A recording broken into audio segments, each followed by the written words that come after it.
Hey everybody, this is TJR, and if this is your first time here, welcome to the channel. If not, welcome back. And, I can remember when I first heard the Beatles song, Strawberry Fields Forever. I was just a kid. I was completely blown away by it. And honestly, I would describe that first listen as sounding like I had been transported into another universe. When I first heard the song, of course, it was the 1970s, and by that time, the Beatles had already broken up. But over the years and over the countless number of times I've re-listened to it, I have occasionally asked myself, I wonder how this must have sounded to listeners when it was first released. How did audiences react to it back in 1967? Well, thanks to the internet, we can see how some teenagers reacted to it for the first time on the American Bandstand TV show. Now, have you seen this video already on YouTube? It's from 1967, and it features teenagers listening and reacting to Strawberry Fields Forever and Penny Lane for the first time on the American Bandstand TV series.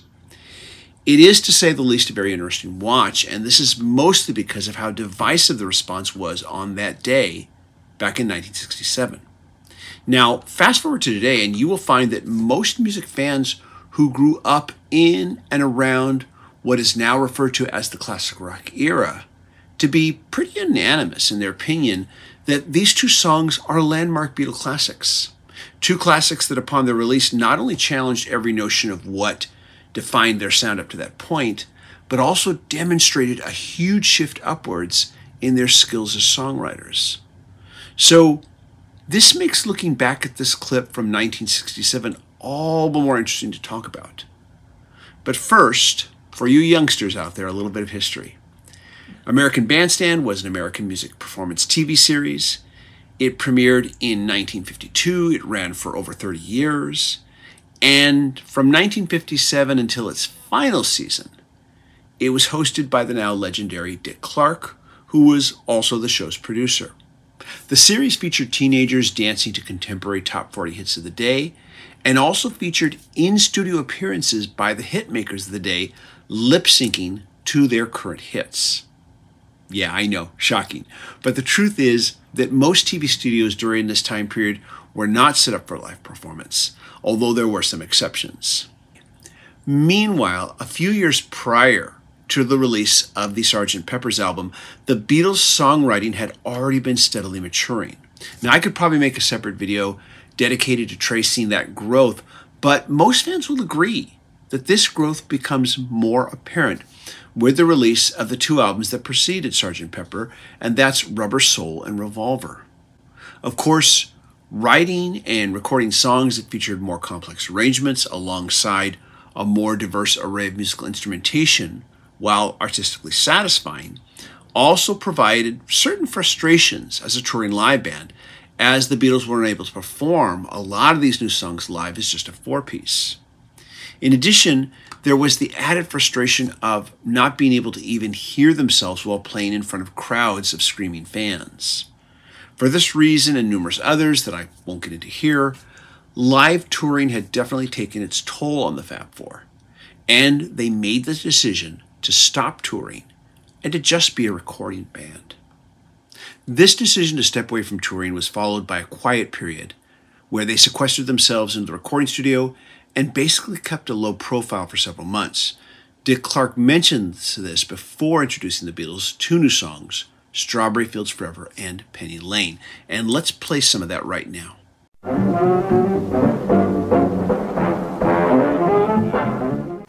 The Beatles have kept pretty much to themselves in the last 7 or 8 months. They haven't released many single recordings. There have been thousands of rumors about their breakup. They'd say they're not going to tour anymore. They're not going to travel around. Would you pay to see them in person if they came to your town? I wouldn't pay if they came to my town. I mean, I don't like the Beatles. And, being absent for like several months doesn't seem like a big deal now.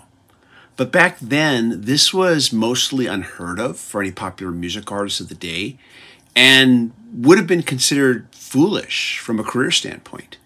And of course, Clark himself even mentions that this was, creating rumors that they might be breaking up.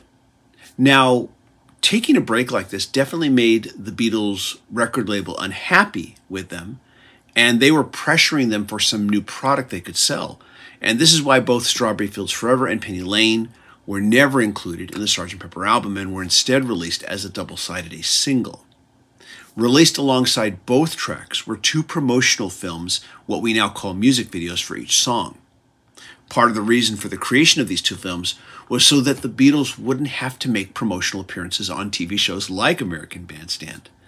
And while we're on the topic of American Bandstand, a week prior to the premiere of Strawberry Fields and Penny Lane on the show, Dick Clark reenacts and replays a phone interview with the Fab Four from a few short years ago. And let me go ahead and just play you some of that here. I think this is interesting to hear this in hindsight. Yeah, we're off in good shape on today's Bandstand. Today's Hollywood Hotline call is about, 4 years old, I guess. It may strike a familiar chord to you because once before we chatted with the Beatles here, and in anticipation of their visit next week when they'll be performing Strawberry Fields Forever and Penny Lane, we thought it would be interesting to reflect back on how perhaps they've changed a little bit, and the answers to their questions would be certainly different these days. Now, if you can put in your mind back to the early days, the first record is a giant hit. People all over the world are just beginning to talk about the Beatles. Now, we took down the transcript, and I said something like, it's a big thrill to have the Beatles with us here on American Bandstand. And somebody said, thank you very much. Pleasure to be here. So first, it appears clear to me that he has obviously had the chance to see this footage in advance of the broadcast date, and that he clearly recognizes that these 2 songs and their accompanying promotional films represent a dramatic change in both their look and sound. Second, he discusses in hindsight the Beatles during the early part of their careers. What he's referring to is just a few short years ago, and yet he talks about it as if it were ancient history. Let's watch a little bit more here. With us, and they said, Pleasure to be here. Thank you. Thank you very much. that was the Beatles a few years back. You'll see a fantastic change next week when they appear here on American Bandstand. Ed, have you got a picture of them still over there, what they look like? No, you're off that now, but you'll notice a definite change between then and now, next week on American Bandstand when they perform this song. So he really, he calls it a fantastic change, actually. So it's clear that he's seen, I think, both the promotional video and, of course, obviously he's heard the songs too. But he really wants to highlight how different the Beatles are going to be compared to how they were when they first, made the scene. So this brings us back to the video of the teenagers from '67 and their reaction. This is, of course, a week later. He's kind of playing up the drama inherent in how strange a move like this must seem to audiences of the day. And again, he brings up that it's a very interesting and different looking Beatles. So we're going to go ahead and now watch some more footage here. Let us take you now to England, if I may, in a very, very interesting and different looking Beatles with Strawberry Fields Forever.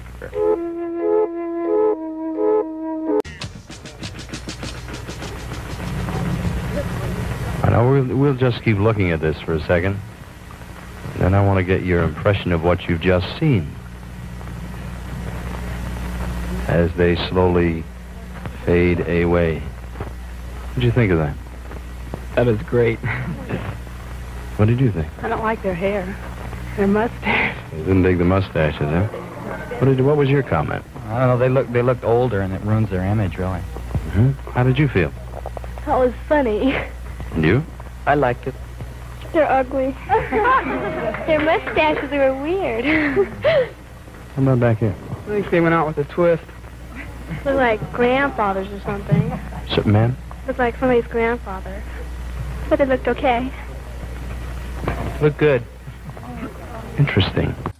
So now again, remember, it's pretty obvious that Dick Clark has already seen all of these. He's had a chance to form an opinion about this, and he clearly saw it a week ago. And, I think he was blown away by it. And that's why he says, a fantastic change. But all through this broadcast here, the following week, he keeps a very neutral demeanor. And in no way does he try to influence the studio audience while asking for their reactions. He doesn't say, "Didn't you think it was fantastic?" He just stays very neutral and lets them respond. And I kind of sense that he probably figured that these recordings would elicit a divided response from his studio audience too. In fact, reportedly, the response was divided by critics as well when this song was first released. Now you'll notice a lot of the responses are centered around their look versus the music. And Clark, I think at times, looks like he's having, he's barely able to contain himself at times, like he really wants to say something, but again, he stays very neutral. So next, they're gonna watch Penny Lane, and let's watch some more here. All righty. Let's go on now, back once again to England. A different look again, the Beatles. Okay, so they finished Penny Lane here. What'd you think? It was different. Pardon? It was different. And you? It was a little brighter on the brighter side, I think. Uh-huh. Sir? They smiled, at least. I thought it was weird. Okay, so for Strawberry Fields, there was, of course, dead silence after it was over. As if these kids, they weren't sure of what they just saw. But at least there is some applause after Penny Lane. This song and the video doesn't seem quite as mind-bending for them. One of them even uses the term brighter. It was certainly brighter. And Penny Lane certainly has a very uplifting feel to it. Whereas Strawberry Fields Forever has a very dark and mysterious feel to it that I don't think any pop song had probably sounded like it before its release. Now, we'll watch a little more here. Weird. They're Weird. okay. Reminded me of Hollywood about 100 years ago. What was your comment? It was all right. All right. They're as bad as the monkeys. They just look different than they used to. Yeah, that's pretty safe to say.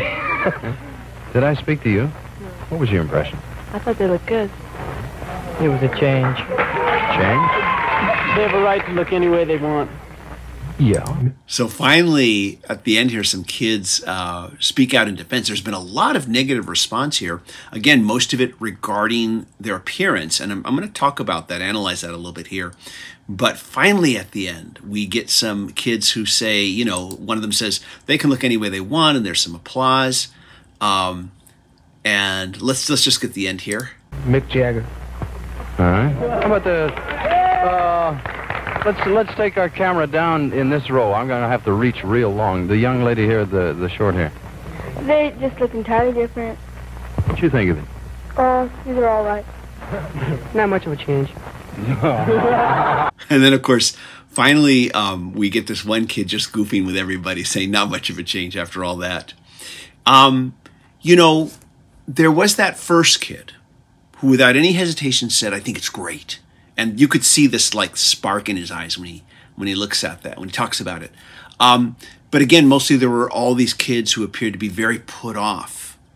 And to me, it looked like a lot of them were having just a hard time processing all of it, both the song itself, the audio, and the visual.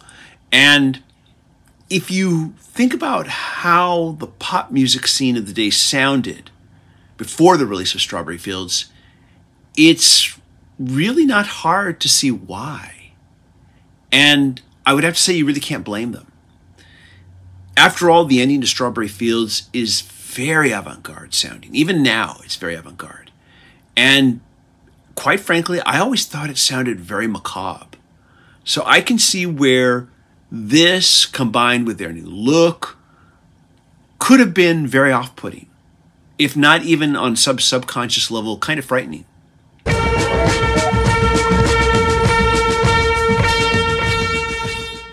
Those that liked it found it easy to express how they felt, but those that didn't or still needed time to process what they had just heard and seen really didn't know how to talk about it musically or have a language to express what they were thinking. So I think the only thing they could comment on was the external. And that's why so many, I think, reacted on how they looked. You know, they look old, the mustaches look weird. One of them said they remind me of old Hollywood. I'm not sure what to make of that, except that the footage he was referring to was the footage from Strawberry Fields, and it looks very weird and experimental, and it also is clearly a silent film with just the music. And anyways, that was really an interesting comment. The other thing, though, that I would have to say is that for a lot of these kids, this was not the Beatles that they had fallen in love with. This was not the mop tops of I Want to Hold Your Hand from a few years ago. And if you think about it, pop music history has certainly shown that fans tend to react negatively when a favorite band or music artist makes a radical shift in their musical direction. And while there are exceptions, we mostly don't want our music artists to change. If they do, we might accuse them of getting too strange or becoming too commercial even. And I think this American Bandstand footage is a good example of this. Also, watching this clip, it feels like there was definitely more to this broadcast, but this is the only footage that I've been able to find on the internet. So if anyone knows where there is more, please let us know in the comments. It is interesting to see this footage and to listen to these reactions, watch the looks on their faces, and to a certain extent, some things don't change. You know, to this day, I think we tend to hold on to a certain feelings about music artists that we like a lot, and we tend to, like I said, at first, there's always going to be some of us who will react negatively or confused or not in a positive way when they change their look, their sound, their direction. And it's only in hindsight that we kind of reevaluate it and say, oh, you know, actually that was pretty good. And, you know, hindsight being the great equalizer in music history. Anyways, though, I've been fascinated by this footage ever since I found it on YouTube. I don't know how many of you have seen it beforehand, but I'd be curious to know your thoughts. As always, if you like these videos, be sure to hit like, hit subscribe, and hit the bell notification icon so you never miss a video. I want to give a big thank you and shout out to my Patreon supporters. Patreon supporters do receive exclusive weekly videos not available on this channel. If you'd like to be a Patreon supporter, please go to patreon.com/TJR the original. If you can't, I understand. You can also at any time help me keep the lights on here by just leaving a super thanks. And you can find that on any video that I post here. And if you can't do that, you can always just click like. Clicking like is free, and it helps a great deal. Everybody, thank you so much for watching. It always means a lot to me that you'll let me, you know, come into your home and talk music with you. And I'm looking forward to hearing what you have to say about all this. Thanks so much, and we'll see you in the next video. Stay safe and stay healthy, everybody. Bye-bye.